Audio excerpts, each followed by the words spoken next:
बहुत समय पहले की बात है। विशालपुर नाम का एक समृद्ध नगर था। यह नगर अपनी शांति, समृद्धि और बहादुर नागरिकों के लिए प्रसिद्ध था। वहीं इस राज्य में दो मित्र रहते थे, रामू और रणवीर।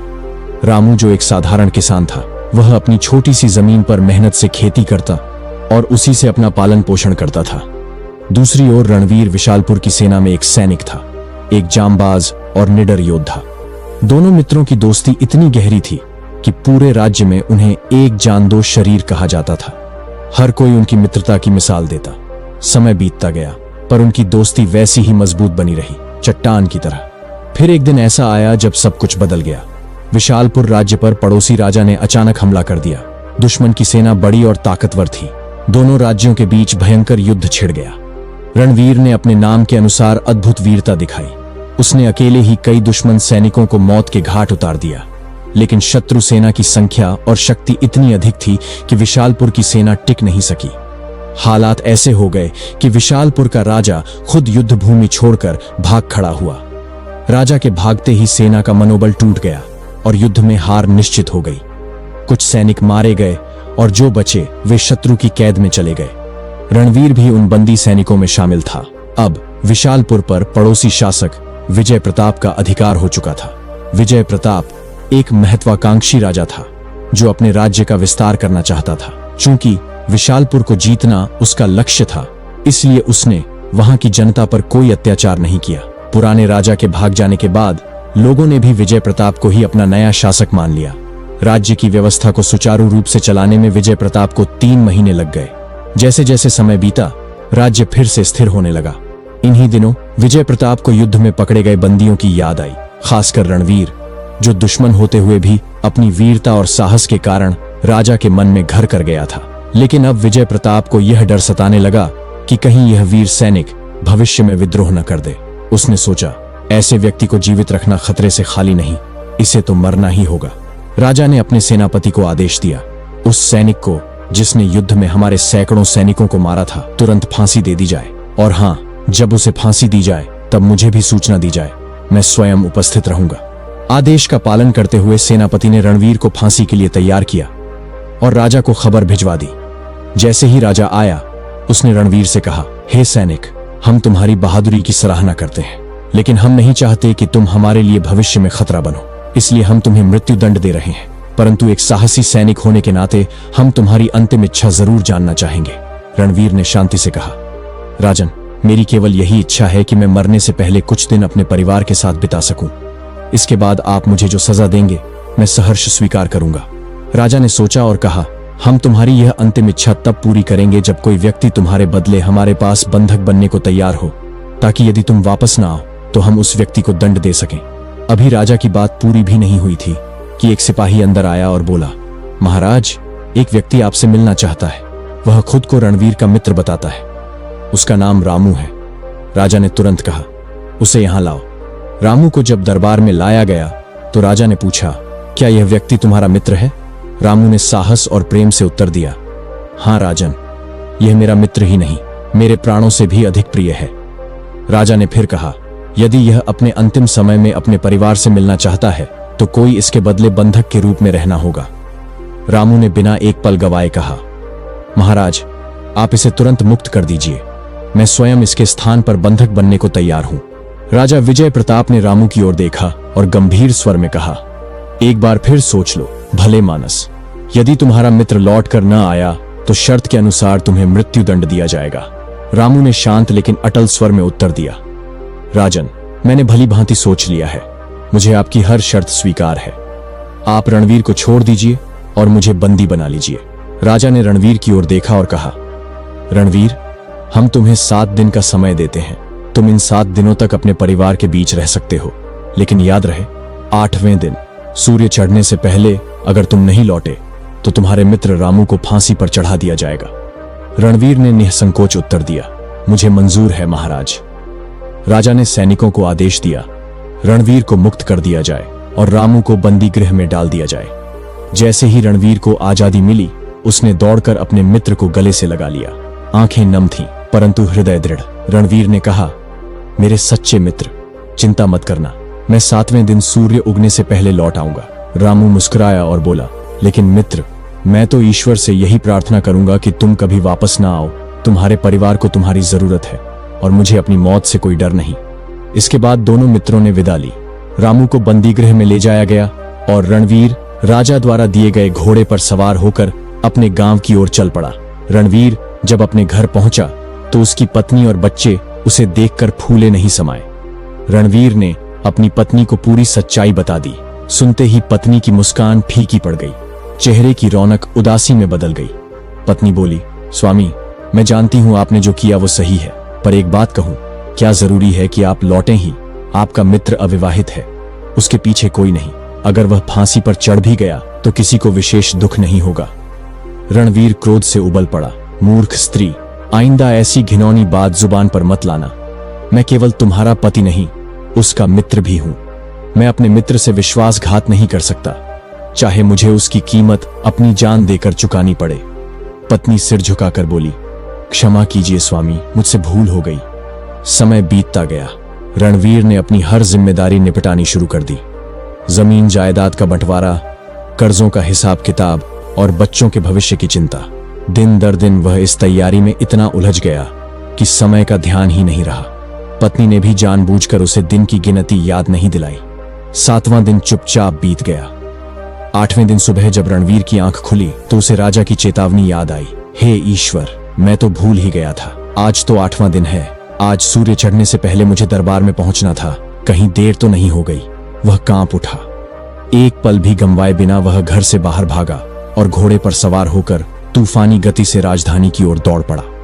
इधर राजा दरबार में बैठा रामू से अंतिम वार्तालाप कर रहा था। क्यों रामू, क्या अब भी तुम्हें अपने मित्र पर भरोसा है? रामू ने मुस्कुराते हुए उत्तर दिया, राजन, मुझे अपने मित्र पर आज भी उतना ही विश्वास है जितना पहले था, लेकिन मैं यही प्रार्थना करता हूं कि ईश्वर उसे किसी तरह रोक ले ताकि उसकी जान बच सके।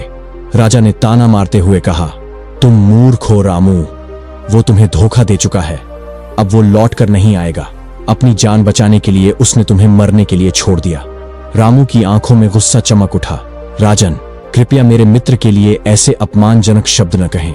मैं अपने अंत समय में भी अपने मित्र की निंदा नहीं सुन सकता। राजा बोला, तुम्हारा समय समाप्त हो चुका है, अब तैयार हो जाओ मरने के लिए। रामू ने दृढ़ता से कहा, मैं मरने को तैयार हूं महाराज, अपने झल्लाद को आदेश दीजिए। राजा ने झल्लाद को इशारा किया, झल्लाद, इस मूर्ख को फांसी पर चढ़ा दो ताकि यह झूठी दोस्ती का ढोंग हमेशा के लिए खत्म हो जाए। जैसे ही झल्लाद आगे बढ़ा, सिंहद्वार से एक आवाज गूंजी, ठहरो। सबकी निगाहें द्वार की ओर घूम गईं। दरवाजे पर धूल से लथपथ, पसीने में डूबा, हांफता हुआ रणवीर खड़ा था। राजन, मुझे क्षमा कीजिए, मुझे देर हो गई, पर मैं लौट आया हूं। मेरे मित्र को मुक्त कीजिए और मुझे फांसी पर चढ़ा दीजिए। रामू की आंखों में आंसू आ गए।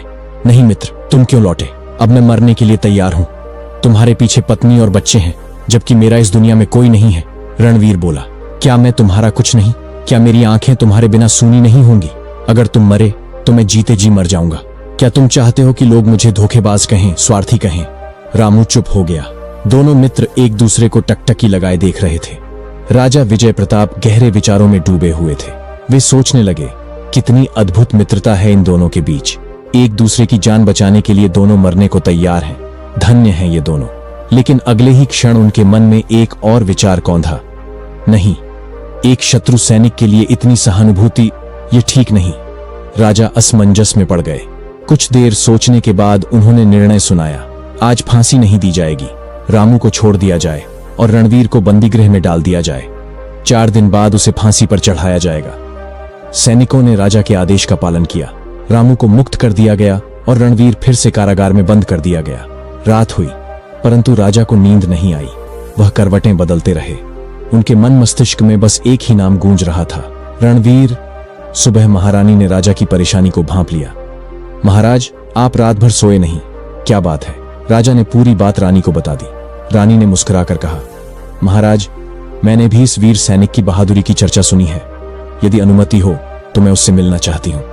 राजा बोले, वह 4 दिन बाद मृत्यु दंड पाएगा, तुम जब चाहो उससे मिल सकती हो। अगले दिन संध्या के समय महारानी रणवीर से मिलने कारागार पहुंची। रानी के आदेश पर सभी सिपाही बाहर चले गए। अब कक्ष में केवल रानी और रणवीर थे। रानी ने धीरे से कहा, रणवीर, मैंने तुम्हारी वीरता के किस्से सुने हैं। हम तुम्हारे साहस का सम्मान करते हैं। यदि तुम चाहो तो अभी भी बच सकते हो। रणवीर ने विस्मय से पूछा। कैसे महारानी जी? रानी ने गंभीर स्वर में कहा। तुम्हें बस एक काम करना होगा, राजा विजय प्रताप की हत्या। रणवीर चौंक गया। क्या कहा आपने? रानी ने आगे कहा, मैं उन्हें हटाकर राज्य की बागडोर अपने हाथ में लेना चाहती हूं। फिर मैं अपने प्रेमी राजा सूर्यकर्ण से विवाह करूंगी और तुम्हें सेनापति बना दूंगी। फिर उसने बताया कि राजा जब हर महीने कुलदेवी के मंदिर अकेले जाते हैं, वह समय सबसे उचित होगा। रणवीर स्तब्ध रह गया। कुछ पल चुप रहकर बोला, नहीं महारानी जी, मैं ऐसा घृणित कार्य नहीं कर सकता। रानी ने तीखे स्वर में पूछा, पर क्यों? विजय प्रताप तो तुम्हारे शत्रु हैं। रणवीर ने विनम्र लेकिन दृढ़ स्वर में उत्तर दिया, वो मेरे शत्रु तब तक थे जब तक मैं रणभूमि में था, अब नहीं। 3 कारण हैं। पहला, अगर वे चाहते तो युद्ध के बाद मुझे मार सकते थे, लेकिन उन्होंने दया दिखाई और मुझे जीवन दान दिया। उनका अन्न खाकर मैं उनके साथ नमक हरामी नहीं कर सकता। दूसरा, उन्होंने मेरी अंतिम इच्छा का सम्मान किया और मुझे अपने परिवार से मिलने का अवसर दिया। तीसरा, अब विशालपुर की प्रजा ने उन्हें अपना राजा स्वीकार कर लिया है। उनका वध करना अब देशद्रोह होगा, इसलिए आप मुझे क्षमा करें, मैं ऐसा नहीं कर सकता। तभी अचानक कारागार के द्वार खुले। वहां खड़ा था राजा विजय प्रताप। रणवीर चौंक गया। रानी मुस्कुराई, पर अब उसकी मुस्कान में कुटिलता नहीं, संतोष था। राजा ने कहा, रणवीर, तुम परीक्षा में खरे उतरे। रानी ने जो भी कहा वह सब हमारे निर्देश पर था। यह हमारी आखिरी परीक्षा थी और तुमने सिद्ध कर दिया कि तुम केवल वीर नहीं, वचन के पक्के और नैतिकता के स्तंभ हो। राजा ने आगे कहा, हम आदेश देते हैं कि तुम्हें तुरंत मुक्त किया जाए और यदि तुम चाहो तो हमारी सेना में उच्च पद पर सेवा कर सकते हो। यह सुनते ही रणवीर की आंखों से अश्रुधारा बह निकली। उसने राजा को झुककर प्रणाम किया और कहा, महाराज, आपके इस विश्वास के लिए आभारी हूं। अगली सुबह रणवीर को मुक्त कर दिया गया। वह अपने परिवार के पास लौट आया और एक सम्मानित नागरिक के रूप में जीवन बिताने लगा। रामू और रणवीर की मित्रता जीवन भर वैसी ही अटूट रही जैसे एक आत्मा 2 शरीरों में। दोस्तों, इस कहानी से यह सीखने को मिलता है कि सच्ची मित्रता न तो स्वार्थ देखती है, न भय। जहां वचन, विश्वास और समर्पण हो, वहीं सच्ची मित्रता जीवित रहती है। बहुत समय पहले की बात है। एक छोटे से गांव में एक निर्धन किसान रामलाल अपनी पत्नी तुलसी के साथ साधारण जीवन व्यतीत करता था। उनका जीवन संघर्षों से भरा हुआ था, किंतु एक दिन उनके आंगन में ऐसी खुशी ने दस्तक दी जिसने उनके संसार को रोशन कर दिया। उनके यहाँ एक पुत्र का जन्म हुआ। इस नन्ही किलकारी ने उनके जीवन में आशा की नई किरण जगा दी। रामलाल और तुलसी की आंखों में जैसे वर्षों बाद चमक लौटी हो। समूचे गांव में बधाइयों का तांता लग गया। लोग दूर दूर से नवजात को आशीर्वाद देने आने लगे। एक सुबह की बात है जब रामलाल के घर के बाहर एक संत भिक्षा की पुकार लगाते हुए आए। घर में प्रसन्नता का वातावरण था, इसलिए रामलाल ने उन्हें ससम्मान भीतर आमंत्रित किया और बैठने का आग्रह किया। संत आसन पर विराजमान हुए तो रामलाल ने हाथ जोड़कर कहा, महाराज, वर्षों बाद हमारे घर में संतान ने जन्म लिया है। कृपा करके इसका नामकरण कीजिए और अपना आशीर्वाद दीजिए। संत ने मुस्कुराते हुए बालक को अपनी गोद में उठाया। उन्होंने जब बच्चे की बाह पर नजर डाली तो वहां एक विशिष्ट चिन्ह चमक रहा था जो राजयोग का प्रतीक था। संत कुछ क्षणों के लिए चौंक गए। यह देखकर रामलाल ने आश्चर्य से पूछा, महाराज, आप इतने गंभीर क्यों हो गए? संत ने हल्की मुस्कान के साथ कहा, चिंता की नहीं, आनंद की बात है। यह बालक अत्यंत सौभाग्यशाली है। इसके ललाट पर भाग्य का सूर्य उदित है। इस बालक की नियति में राजयोग लिखा है। रामलाल किंचित विस्मय में बोला, महाराज, मैं समझा नहीं, आप क्या कहना चाह रहे हैं? संत ने धीरे से उत्तर दिया, तुम्हारा पुत्र जब 18 वर्ष का होगा तो वह इस राज्य की राजकुमारी से विवाह करेगा और समय आने पर इसी राज्य का शासक बनेगा। संत की वाणी सुनकर रामलाल की आंखों में अविश्वसनीय प्रसन्नता छलक उठी। यह समाचार शीघ्र ही पूरे गांव में फैल गया। लोग आरव नाम के उस बालक को देखने के लिए उत्सुकता से उमड़ने लगे। इसी राज्य का सम्राट वीरेंद्र एक दिन शिकार के लिए वन की ओर निकल पड़ा, किंतु काफी समय तक शिकार नहीं मिला और वह जंगल में भटक गया। प्यास से व्याकुल होकर वह इधर उधर जल की तलाश में भटकता रहा। अंततः वह उसी गांव में आ पहुंचा जहां रामलाल और तुलसी रहते थे। गांव के किनारे एक कुटिया में बैठे संत को देखकर राजा ने उनसे जल की याचना की। संत ने मुस्कुराकर उसे भीतर आने को कहा और कुटिया से पानी लाकर उसे दिया। जल पीने के पश्चात राजा ने देखा कि लोग समूह में एक ओर जा रहे हैं। राजा ने संत से पूछा, ये लोग कहाँ जा रहे हैं? संत ने उत्तर दिया, ये सभी रामलाल के घर जा रहे हैं। वहां एक अत्यंत भाग्यशाली बालक ने जन्म लिया है। संत बाबा ने उसके विषय में एक अद्भुत भविष्यवाणी की है। राजा का मन बेचैन हो उठा। उसने उत्सुकता से पूछा, क्या भविष्यवाणी की गई है? संत ने बताया, कहा गया है कि जब वह बालक 18 वर्ष का होगा तो वह राजकुमारी से विवाह करेगा और इसी राज्य का शासक बनेगा। यह सुनते ही राजा वीरेंद्र का मुख क्रोध से तमतमा उठा। उसका हृदय यह स्वीकारने को तैयार नहीं था कि एक साधारण किसान का पुत्र कभी उसकी पुत्री से विवाह करे और उसका राज्य संभाले। राजा ने कठोर स्वर में कहा, मैं इस राज्य का सम्राट हूं। क्या तुम सोचते हो कि मैं अपनी पुत्री का विवाह एक किसान के बेटे से कर दूंगा? संत ने शांत भाव से उत्तर दिया, राजा वीरेंद्र, जो इस बालक के भाग्य में लिखा गया है उसे कोई नहीं बदल सकता। राजा ने अपने अधिकार और शक्ति पर गर्व करते हुए कहा, संत जी, यदि आप सचमुच भगवान के दूत हैं तो यह बताइए, क्या आप भगवान की लिखी तकदीर को मिटा सकते हैं? क्योंकि मैं अवश्य इसे बदल कर दिखाऊंगा। संत मुस्कुराए। उनका स्वर मधुर किंतु रहस्यमय था। वे बोले, राजन, मैं भी वही हूं और आप भी वही हैं। अब समय ही बताएगा कि नियति किसे स्वीकार करती है। राजा वीरेंद्र ने उन्हें प्रणाम किया और अपने महल लौट गया। परंतु उस रात वह एक क्षण के लिए भी सो नहीं पाया। उसका मन बेचैनी से घिरा रहा, यही विचार करते हुए कि वह किसी भी मूल्य पर संत की भविष्यवाणी को पूर्ण नहीं होने देगा। अगली सुबह उसने अपना राजसी वेश त्याग कर एक साधारण धनी व्यापारी का रूप धारण किया और उसी गांव की ओर प्रस्थान किया जहां रामलाल अपने परिवार के साथ रहता था। गांव पहुंचकर वह लोगों से पूछताछ करता हुआ रामलाल के घर जा पहुंचा। उसने दरवाजे पर खड़े होकर आवाज दी। रामलाल बाहर आया और विनम्रता से पूछा, आप कौन हैं और किस प्रयोजन से आए हैं? व्यापारी बने राजा ने उत्तर दिया, मैं पास के गांव से आया एक समृद्ध व्यापारी हूं, वस्त्रों का व्यापार करता हूं। सुना है कि तुम्हारे घर में एक अत्यंत भाग्यशाली बालक ने जन्म लिया है, जिसकी किस्मत में बड़े बड़े योग लिखे हैं। रामलाल ने गर्व से मुस्कुराते हुए कहा, आपने सही सुना है। राजा ने अपनी बात आगे बढ़ाते हुए कहा, यदि आप बुरा न माने तो मैं एक प्रस्ताव रखना चाहता हूं। रामलाल ने सिर हिलाकर अनुमति दी। राजा ने कहा, क्या तुम अपने इस पुत्र को मुझे सौंप सकते हो? बदले में मैं तुम्हें अपार धन दूंगा। न केवल धन बल्कि इस बालक की संपूर्ण देखभाल और पालन पोषण भी करूंगा। यह सुनकर तुलसी तुरंत बोल उठी, नहीं व्यापारी जी, मैं अपने बच्चे को किसी भी कीमत पर नहीं दे सकती। राजा ने समझाने का प्रयास करते हुए कहा, तुम एक साधारण किसान हो, क्या सचमुच तुम इस बालक का उज्जवल भविष्य सुनिश्चित कर सकते हो?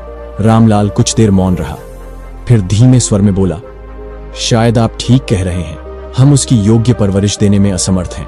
रामलाल की बात सुनकर तुलसी ने उसकी ओर देखा और धीरे से सहमति जताई। ठीक है व्यापारी जी, यदि आप इसे संतान की तरह पालने का वचन दें तो हम इसे आपके हवाले करने को तैयार हैं। राजा ने गंभीर स्वर में कहा, मैं वचन देता हूं कि इस बच्चे की देखभाल करूंगा और जब यह 18 वर्ष का हो जाएगा तो इसे तुम्हारे पास लौटा दूंगा। रामलाल और तुलसी ने संतोषपूर्वक सिर हिलाया और अपनी संतान आरव को व्यापारी के हवाले कर दिया। राजा ने बच्चे को साथ लिया और उसे लेकर एक गहरे बहाव वाली नदी के किनारे पहुंचा। उसका उद्देश्य स्पष्ट था, किस्मत को यहीं समाप्त कर देना। उसने जैसे ही बच्चे का मासूम चेहरा देखा, उसका हृदय कांप उठा। उस क्षण में उसकी क्रूरता डगमगाने लगी। वह चाहकर भी उस मासूम को सीधे नदी में नहीं डाल पाया। कुछ क्षणों की द्वंद्व में उसने एक उपाय निकाला। एक मजबूत लकड़ी का संदूक लिया और आरव को उसमें सुरक्षित रखकर नदी में प्रवाहित कर दिया। उसके मन में यही विचार था कि यह संदूक गहरे पानी में डूब जाएगा और बालक का अंत हो जाएगा। निश्चिंत होकर राजा वापस लौट गया, यह मानते हुए कि अब कोई भविष्य नहीं बचा, न ही कोई विवाह, न कोई राज्य। किंतु नियति की धाराएं किसी की इच्छा से नहीं रुकती। वही संदूक बहते बहते नदी के किनारे आ लगा। उस समय एक समृद्ध व्यापारी सत्यपाल नदी के किनारे सूर्योदय की पूजा कर रहा था। उसकी दृष्टि अचानक उस बहते संदूक पर पड़ी। उत्सुकता में उसने संदूक खोला और उसमें एक नन्हे शिशु को देखकर दंग रह गया। सत्यपाल के स्वयं कोई संतान नहीं थी।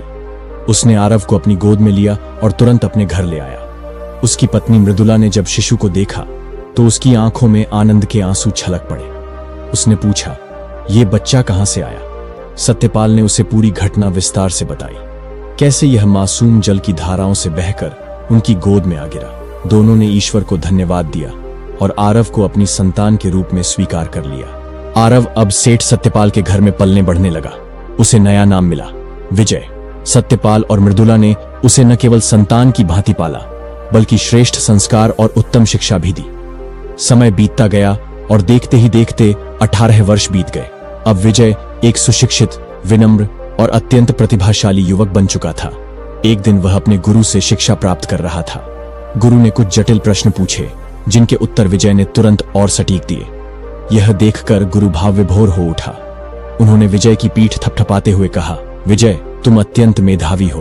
तुम्हारे भीतर वह तेज है जो किसी भी महानता को छू सकता है। उसी समय वहां से राजा वीरेंद्र गुजर रहा था। वह किसी अन्य राज्य के कार्य से लौट रहा था। उसने पास ही एक वृक्ष के नीचे खड़े होकर शिक्षक और शिष्य की बातचीत सुनी और विजय की स्पष्टता व बुद्धिमत्ता से प्रभावित हुआ। राजा रुक गया और विजय से पूछा, बेटा, तुम कौन हो, कहाँ रहते हो और तुम्हारे पिता का नाम क्या है? विजय ने आदरपूर्वक उत्तर दिया, महाराज, मैं सेठ सत्यपाल का पुत्र हूँ। यही नगर मेरा घर है। राजा कुछ पल चुप रहा और फिर बिना कोई और प्रश्न किए वहां से चला गया। लेकिन उस चेहरे को, उस स्वर को वह भूला नहीं। कुछ दिनों बाद जब राजा अपने कार्यों से लौट आया तो सीधा सेठ सत्यपाल के घर पहुंचा। स्वागत के बाद राजा ने सहज भाव से कहा, सेठ जी, आपका पुत्र बड़ा ही योग्य और विवेकशील है। सत्यपाल ने विनम्रता से उत्तर दिया, महाराज, विजय सचमुच मेरे लिए वरदान के समान है, किंतु यदि सच कहूं तो वह मेरे रक्त का नहीं है। मैंने उसे केवल पाला है, पर वह मेरे लिए पुत्र से बढ़कर है। राजा ने चौंक कर पूछा, तो क्या यह युवक आपका वास्तविक पुत्र नहीं है? फिर यह आपको कहां से मिला? सत्यपाल ने राजा को वह संपूर्ण कथा सुनाई, कैसे वर्षों पहले नदी में बहते एक संदूक से यह नन्हा बालक उन्हें मिला था और कैसे उन्होंने उसे स्नेहपूर्वक बड़ा किया। सुनते ही राजा वीरेंद्र स्तब्ध रह गया। उसके हृदय की धड़कनें तेज हो उठी। उसे स्पष्ट हो गया कि यह वही बालक है जिसे उसने स्वयं अपनी अहंता और भयवश नदी में प्रवाहित कर दिया था। नियति ने जैसे उसकी आंखों के सामने उसका निर्णय पलट कर रख दिया था। राजा अब एक योजना बनाना चाहता था। उसने सेठ से कहा, सेठ जी, मुझे एक आवश्यक कार्यवश महल लौटना है। यदि आपका पुत्र मेरी एक चिट्ठी रानी तक पहुंचा दे तो मैं उसे इनाम स्वरूप 50 स्वर्ण मुद्राएं दूंगा। सत्यपाल ने तुरंत सहमति दी। विजय ने श्रद्धापूर्वक कहा, महाराज, यह मेरे लिए सौभाग्य होगा। मैं चिट्ठी अवश्य ही महारानी तक पहुंचा दूंगा। राजा ने एक गुप्त संदेश अपने हाथ से लिखा, उस पर अपनी राजमुद्रा लगाई और विजय को सौंपते हुए कहा, बेटा, इस पत्र को रानी तक सही सलामत पहुंचाना। विजय ने चिट्ठी संभाली और यात्रा पर निकल पड़ा। मार्ग में वह एक घने जंगल से गुजरा। धीरे धीरे सूर्य अस्त हो गया और अंधकार गहराने लगा। रास्ता भटक जाने के कारण वह चिंतित हुआ और रात बिताने के लिए कोई सुरक्षित स्थान ढूंढने लगा। उसी समय उसे एक झोपड़ी दिखाई दी। वह धीरे धीरे झोपड़ी के पास गया और भीतर झांका। अंदर एक वृद्धा भोजन बना रही थी। विजय ने द्वार खटखटाया। वृद्धा ने जैसे ही उसे देखा पूछ बैठी, बेटा, तुम कौन हो और बिना अनुमति भीतर क्यों आए हो? विजय ने नम्रता से उत्तर दिया, माँ जी, मैं रास्ता भटक गया हूँ। अंधेरी रात है, जंगल खतरनाक है। यदि अनुमति दें तो मैं एक कोने में चुपचाप रुक जाऊं। वृद्धा की आंखों में करुणा छलक आई, परंतु उसने चेतावनी दी, बेटा, यह स्थान डाकुओं का अड्डा है। वे कभी भी लौट सकते हैं। अगर तुम्हें यहां देख लिया तो तुम्हारे लिए खतरा हो सकता है। विजय ने शांत स्वर में कहा, मां जी, ऐसी अंधेरी रात में बाहर जाना और भी अधिक जोखिम भरा है। कृपया मुझे यहीं कोने में रुकने दे। मैं किसी को कोई कष्ट नहीं पहुंचाऊंगा। वृद्धा ने सहमति में सिर हिलाया। विजय एक कोने में जाकर लेट गया। कुछ समय बाद डाकू लौट आए। जैसे ही उन्होंने बाहर एक अनजान घोड़ा बंधा देखा, उनमें हलचल मच गई। उन्होंने वृद्धा से पूछा, यह घोड़ा किसका है? वृद्धा ने धैर्य रखते हुए कहा, यह अर्जुन नाम का लड़का है। बड़ा नेक और भला है। यह राजा का संदेश लेकर महल जा रहा है। डाकुओं को वृद्धा सुहासिनी की बातों पर संदेह हुआ। वे राजा वीरेंद्र के इरादों से भली भांति परिचित थे। शक होने पर उन्होंने विजय की जेब टटोली और वह चिट्ठी निकाल ली जो राजा ने उसे दी थी। जैसे ही उन्होंने चिट्ठी पढ़नी शुरू की, उनके चेहरों पर गंभीरता छा गई। सुहासिनी ने उत्सुकता से पूछा, बेटा, क्या लिखा है उस पत्र में? एक डाकू ने कटु स्वर में उत्तर दिया, इसमें लिखा है, जिस क्षण यह युवक तुम्हारे पास पहुंचे उसे मार दो और उसका शव कहीं दूर गाड़ दो। यह काम मेरे लौटने से पहले हो जाना चाहिए। सुहासिनी यह सुनकर स्तब्ध रह गई। उसने क्षुब्ध होकर कहा, कैसा निर्दयी है यह राजा। जो युवक उसका संदेश लेकर जा रहा है वही उसके प्राणों का ग्राहक बना है। वह कुछ देर सोचती रही और फिर उसका हृदय दया से भर उठा। नहीं, उसने स्वयं से कहा, मैं इस निष्पाप बालक की हत्या का साधन नहीं बनूंगी।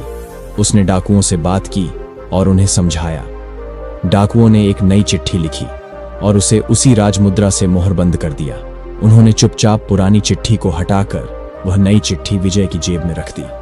सुबह होने पर विजय जागा, सुहासिनी को प्रणाम कर आभार प्रकट किया और यात्रा के लिए निकल पड़ा। कुछ समय पश्चात वह राजमहल पहुंचा और महारानी संध्या को वह चिट्ठी सौंप दी। महारानी ने चिट्ठी को खोला और जैसे ही पढ़ना शुरू किया, उनकी आंखों में विस्मय का भाव भर आया। उसमें लिखा था, यह युवक अत्यंत बुद्धिमान और योग्य है। मेरे आदेश से इसका विवाह राजकुमारी के साथ कर दिया जाए। यह मेरे पूर्ण विश्वास और सम्मान के योग्य है। महारानी अचंभित रह गई। कैसे संभव है, उन्होंने सोचा। महाराज किसी अपरिचित युवक के साथ राजकुमारी का विवाह कैसे तय कर सकते हैं?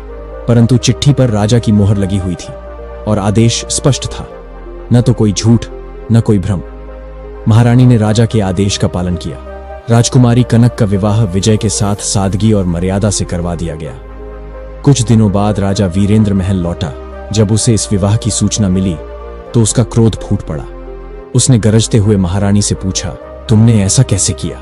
महारानी ने शांत स्वर में उत्तर दिया, महाराज, जैसे आपने चिट्ठी में आदेश दिया था, मैंने वैसा ही किया।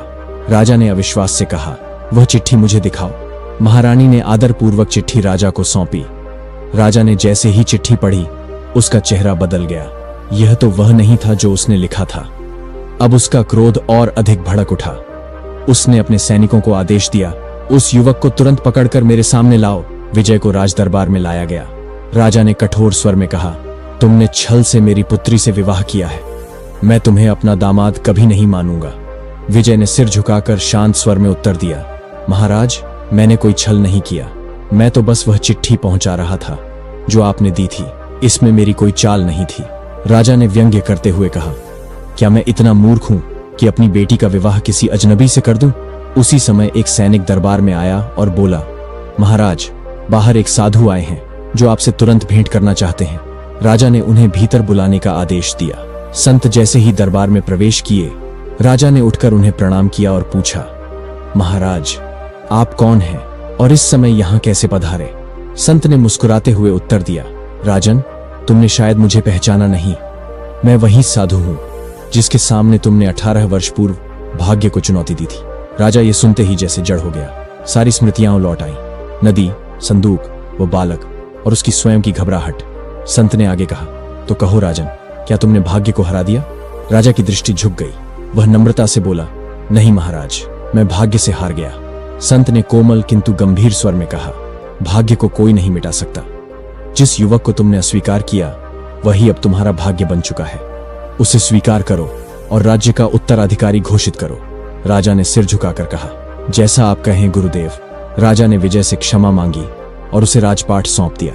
अब वह बालक, जो एक दिन एक संदूक में बहाया गया था, भाग्य की लहरों पर सवार होकर सिंहासन पर आसीन हो गया।